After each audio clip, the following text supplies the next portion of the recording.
Il y avait dans sa voix cette nuance nouvelle que l'on ne lui connaissait pas, une forme de tendresse mêlée à un soupir discret, comme si elle avait attendu toute une vie pour pouvoir enfin parler autrement, non plus en candidate, en ministre, en adversaire ou en combattante, mais simplement en femme, en mère, en citoyenne, en être humain tout entier, avec ses forces et ses failles, ses colères et ses élans, ses silences pleins et ses mots parfois trop nombreux, une femme qui avait traversé tant de saisons sans jamais déposer les armes, mais qui, ce soir-là, choisissait de poser enfin le bouclier. Ségolène Royal, ce nom qui longtemps avait cristallisé tant de passion, d'espoir, de controverses, devenait soudain plus doux, plus humain, presque familier, comme une amie que l'on n'a pas vue depuis des années et qui revient, changée mais fidèle, reconnaissable dans ce qu'elle a de plus vrai, de plus profond, et elle a parlé, non pour se justifier, mais pour confier, pour partager, avec cette sincérité nue que seuls ceux qui n'ont plus rien à perdre peuvent se permettre, et ces mots, choisis avec soin mais dits sans artifice, sont tombés comme une pluie légère sur les cœurs ouverts. J'ai souvent fait semblant d'avoir toutes les réponses, a-t-elle murmuré, alors qu'au fond, je doutais comme vous, j'avais peur comme vous, je cherchais une place, une légitimité, un sens. Et parfois, j'ai eu tort, j'ai été dure, j'ai été fière, j'ai voulu prouver plus que comprendre, imposer plus qu'écouter, mais j'ai toujours aimé ce pays, ce peuple, profondément, douloureusement, avec une fidélité que même les blessures n'ont jamais entamée. Il y a eu un silence après cela, non pas gênant mais respectueux, un de ces silences qui disent « Oui, nous t'avons entendu, et nous sommes encore là ». Ce soir-là, les téléspectateurs n'étaient plus simplement des spectateurs, ils étaient des compagnons de route, des témoins d'un aveu longtemps retenu, d'un relâchement tardif mais salvateur, comme si Ségolène Royal s'autorisait enfin à respirer, à exister autrement, et ce simple fait, pour beaucoup, fut bouleversant.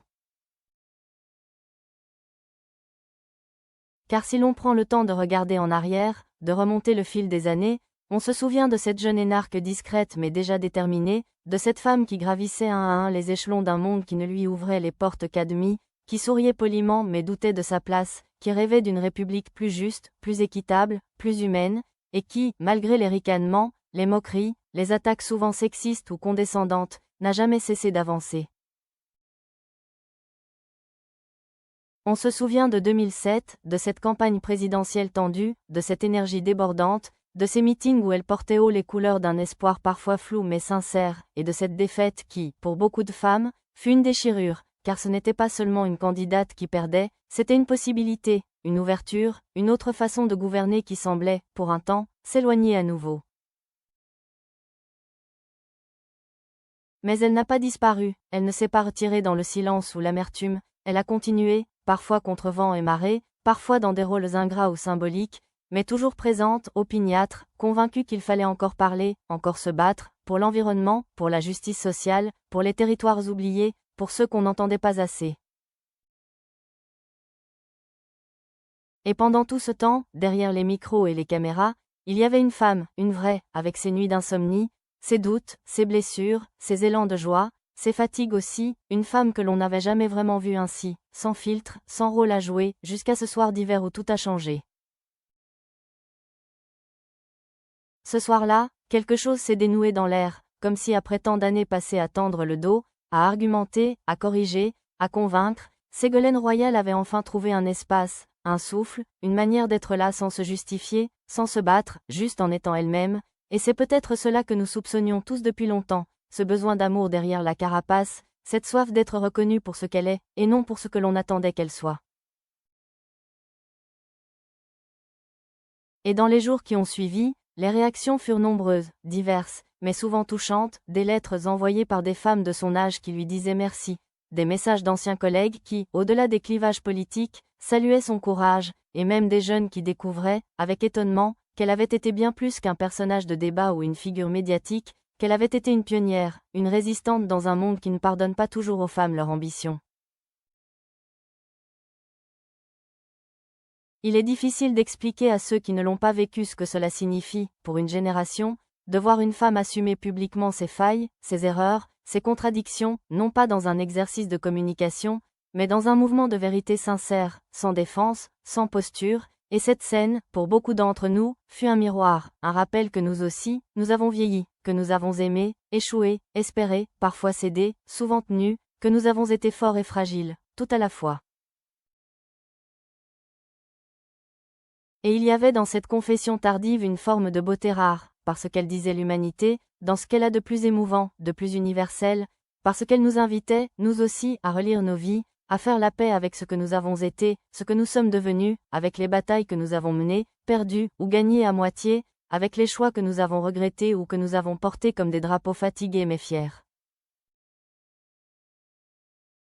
Dans les jours suivants, elle a continué de parler, non plus en conférences de presse ou dans les studios de télévision, mais dans des librairies, des associations, des cafés littéraires, des lieux où l'on peut encore s'asseoir sans chrono, où les paroles prennent leur temps, où les regards se croisent vraiment. Et là, elle a raconté, non plus sa carrière, mais sa vie, non plus ses fonctions, mais ses émotions, ses souvenirs d'enfance, ses années d'étudiante, ses premières désillusions, ses premières révoltes, ses amitiés perdues et ses fidélités tenaces.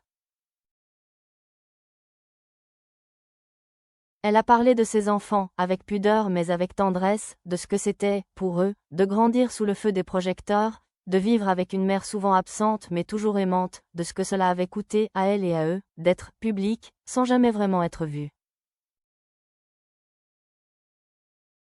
Et ceux qui l'écoutaient, ces femmes et ces hommes aux cheveux blancs, aux rides bienveillantes, sentaient que quelque chose se passait, une réconciliation peut-être, un apaisement, une transmission qui ne passe plus par les leçons ou les slogans, mais par la confidence, par la parole offerte sans calcul, sans stratégie, avec cette douceur qu'apporte le temps lorsqu'on accepte enfin de ne plus vouloir tout contrôler. Car à 71 ans, on ne cherche plus à convaincre le monde entier, on cherche à se comprendre soi-même, à faire de ses blessures une lumière, de ses erreurs un chemin, et cette transformation-là, Ségolène Royal la vivait sous nos yeux, avec la grâce un peu tremblante de ceux qui acceptent de déposer les armes pour ouvrir les bras.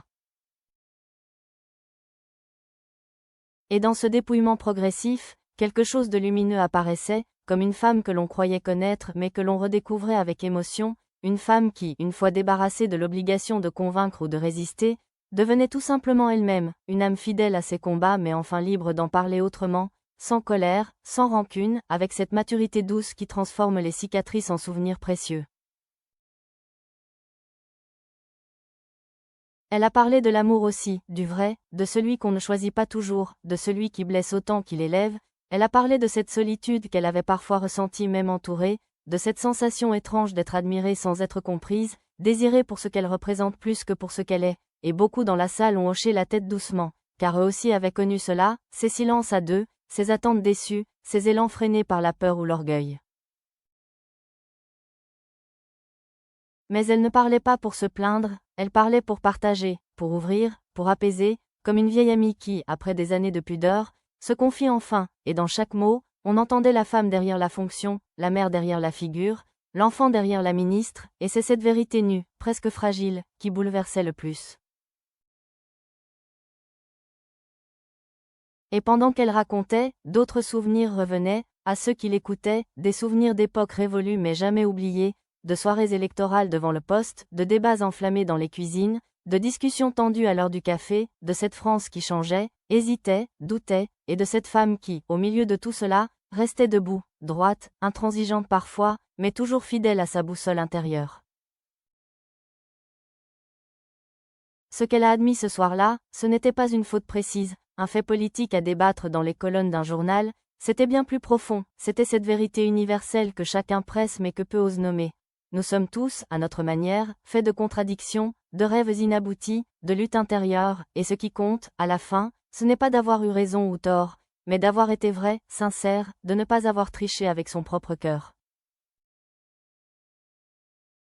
Et cette reconnaissance-là, cette acceptation humble de sa propre humanité, fut peut-être son acte le plus fort, le plus courageux, le plus politique aussi, dans le sens noble du terme, car elle disait à chacun, vous avez le droit de douter, vous avez le droit de vieillir, vous avez le droit de changer, et surtout, vous avez le droit d'être tendre avec vous-même.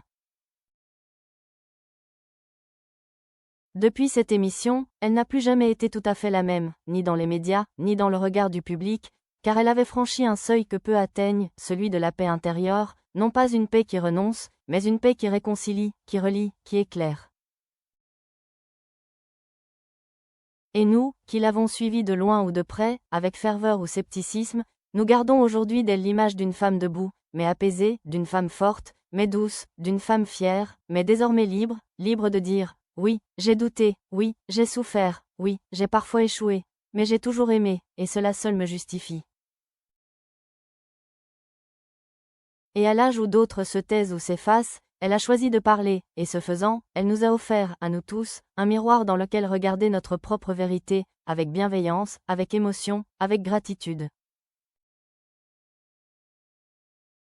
Car ce que nous soupçonnions tous, ce que nous avions toujours deviné derrière les postures, les discours, les controverses, ce n'était pas un secret ou une erreur, c'était simplement cela, que derrière la femme politique, il y avait une femme vraie, une femme sensible, une femme debout dans ses fragilités, une femme qui nous ressemble, une femme que, finalement, nous n'oublierons pas.